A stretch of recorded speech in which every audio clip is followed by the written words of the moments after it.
629 में से 1284 व्यक्ति होम आइसोलेशन में हैं और 403 व्यक्ति निजी अस्पतालों में अपना इलाज करवा रहे हैं।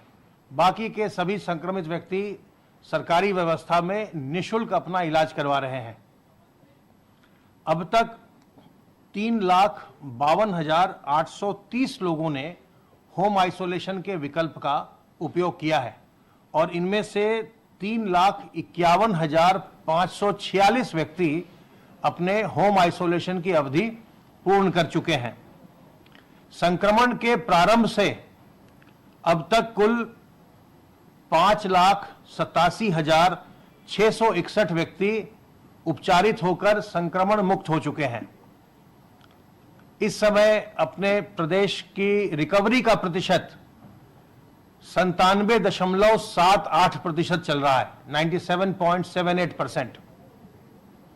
संक्रमित व्यक्तियों में से आज तक कुल 8,680 लोगों की मृत्यु हुई है।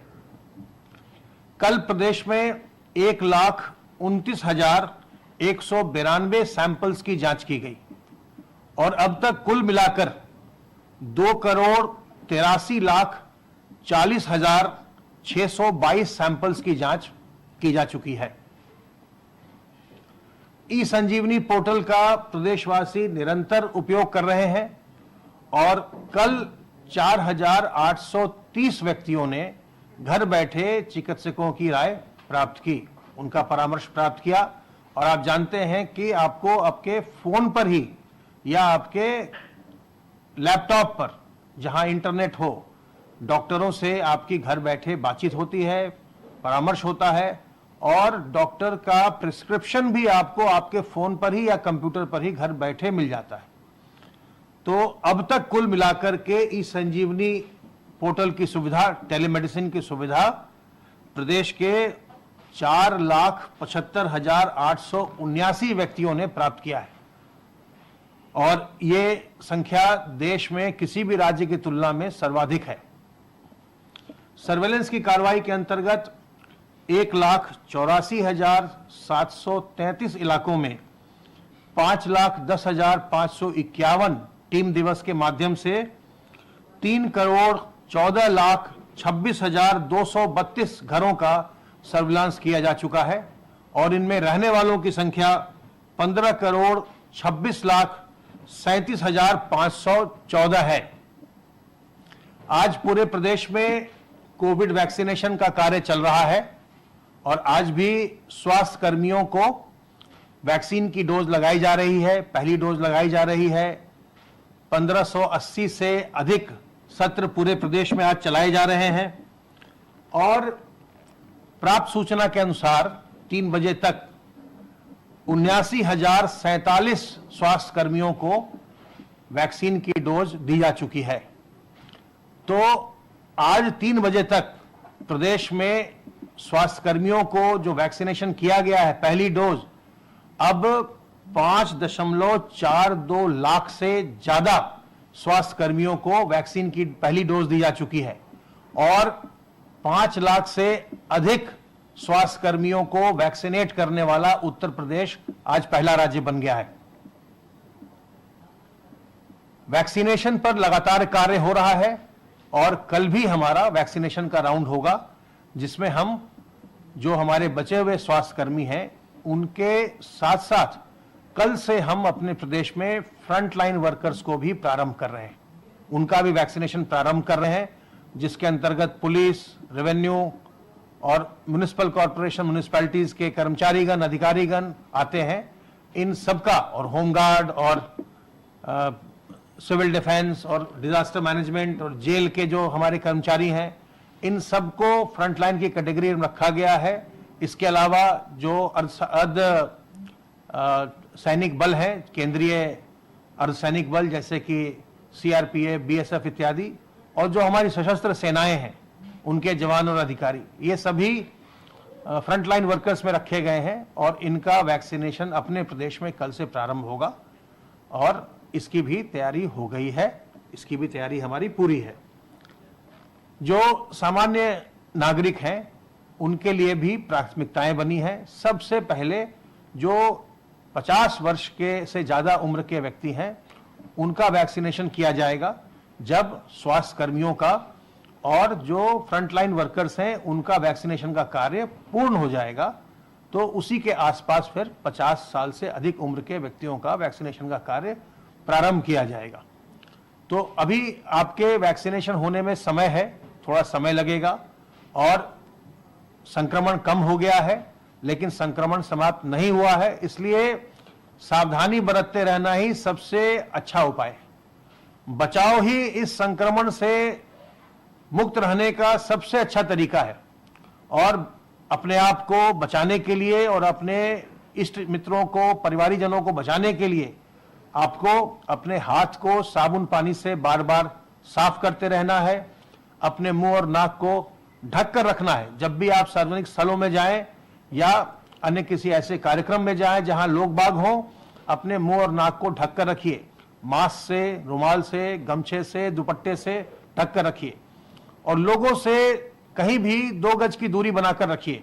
अपने घर के भीतर भी जो आपके बड़े बुजुर्ग हों, गर्भवती महिलाएं हैं, पहले से बीमार व्यक्ति हैं, छोटे बच्चे हैं, उनसे भी घर के भीतर भी 2 गज की दूरी बनाकर रखिए।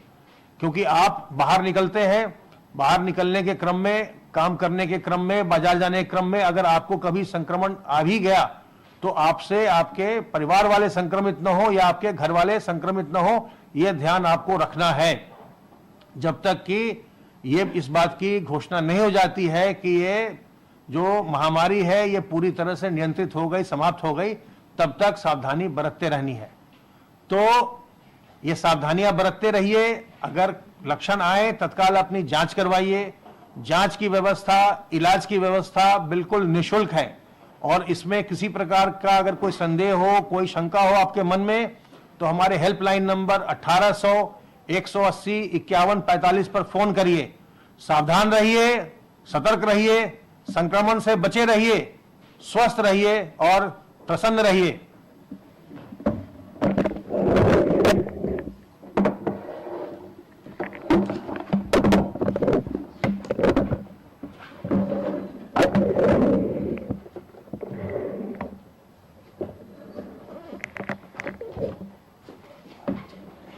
प्रदेश में कोरोना का संक्रमण कम हो रहा है और जैसा अभी अपर मुख्य सचिव स्वास्थ्य ने बताया कि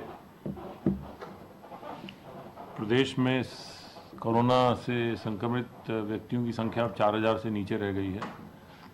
प्रदेश में कोरोना के संक्रमण में कमी वो आई है और इसके लिए जो प्रदेश सरकार द्वारा विशेष रणनीति अपनाई गई, माननीय मुख्यमंत्री जी के निर्देश में, माननीय मुख्यमंत्री जी के नेतृत्व में जो रणनीति अपनाई गई है उसी का परिणाम है कि आज प्रदेश में सबसे अधिक जनसंख्या वाले प्रदेश जो कि पूरे देश में है, इसमें कोरोना की संख्या बहुत कम हो गई है।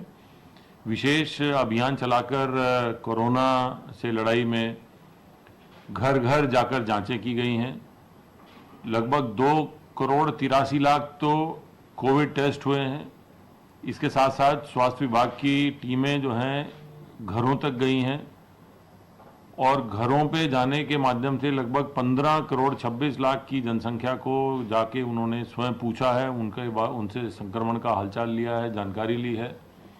इस प्रकार लगभग 18 करोड़ से अधिक, लगभग 24 करोड़ की आबादी में से लगभग 18 करोड़ से अधिक व्यक्तियों तक स्वास्थ्य विभाग स्वयं पहुंचा है, उनकी टीमें पहुंची हैं और संक्रमण का हाल लिया है। उन्हें बीमारी के बारे में, इस संक्रमण के बारे में अवगत कराया है और कैसे सावधान रहना है इसके बारे में भी जानकारी दी है। उसी का परिणाम है कि आज प्रदेश में जो कोरोना से संक्रमित व्यक्ति हैं उनकी संख्या 4000 से नीचे रह गई है और ये टेस्ट की संख्या को में कमी नहीं आने दी गई है। टेस्ट की संख्या अभी भी लगातार 1 लाख से ऊपर चल रही है और माननीय मुख्यमंत्री जी ने निर्देश दिए हैं कि टेस्ट की संख्या किसी दशा में नहीं घटाई जाए, ताकि कहीं भी किसी परिस्थिति में जो भी कहीं पर कोरोना का संक्रमण किसी भी स्तर पर है तो उसे चिन्हित करके तुरंत उसका इलाज किया जाए और इस बीमारी से प्रभावी रूप से लड़ा जाए।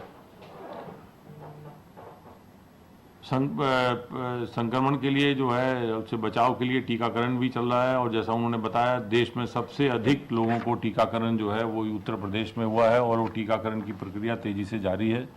प्रदेश में संक्रमण कम होने से सामान्य गतिविधियां तेजी से सामान्य हो रही हैं और औद्योगिक गतिविधियां तेजी से आगे बढ़ रही हैं। प्रदेश का जो राजस्व है वो बढ़ रहा है, प्रदेश से निर्यात बढ़ गया है, और इस समय लगभग 8,18,000 इकाइयाँ क्रियाशील हैं, जिनमें लगभग 52 लाख से अधिक श्रमिक काम कर रहे हैं।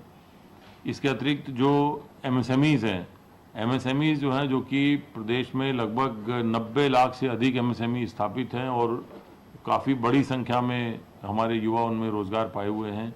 उनको जो पूर्व में विद्यमान एमएसएमईज हैं उनको हैंड होल्डिंग करके उनको कैसे वापस उत्पादन क्षमता उनकी बढ़ाई जाए, उसके लिए बैंकों से समन्वय करके आत्मनिर्भर पैकेज में जो भारत सरकार द्वारा घोषित किया गया था उसमें लगभग 4,38,000 इकाइयों को 11,944 करोड़ रुपए की धनराशियां बैंकों द्वारा दी गई हैं। इसके अतिरिक्त प्रदेश में मिशन रोजगार चलाया जा रहा है, जिसके अंतर्गत राज्य सरकार द्वारा राज्य सरकार के विभागों, निगमों, परिषदों, आयोगों में जो रिक्तियां उनको भरने का काम बहुत तेजी से चल रहा है।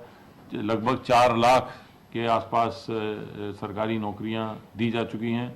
इसके साथ साथ स्वरोजगार के माध्यम से भी बड़े स्तर पर विभिन्न सरकारी योजनाओं के माध्यम से, बैंकों के माध्यम से स्वरोजगार के अवसर उत्पन्न किए जा रहे हैं।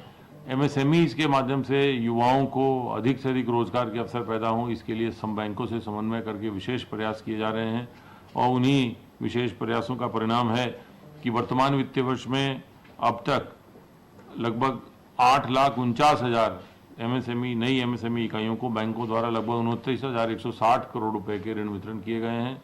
इस प्रकार इस वर्तमान वित्तीय वर्ष अकेले में लगभग 12,87,000 लगभग 13 लाख के आसपास नई कुल इकाइयों को बैंकों द्वारा वित्त पोषित किया गया है, और लगभग 41,000 करोड़ से अधिक का ऋण वितरण हुआ है। और इन नई इकाइयों की स्थापना से और पुरानी इकाइयों को सपोर्ट देने से लगभग 27 लाख से अधिक रोजगार के अवसर पैदा हुए हैं, और ये प्रक्रिया जारी है। यहाँ ये भी बताना आवश्यक है कि प्रदेश सरकार के जो एमएसएमईज हैं विभिन्न बैंकों से समन्वय करके इस वर्तमान वित्तीय वर्ष का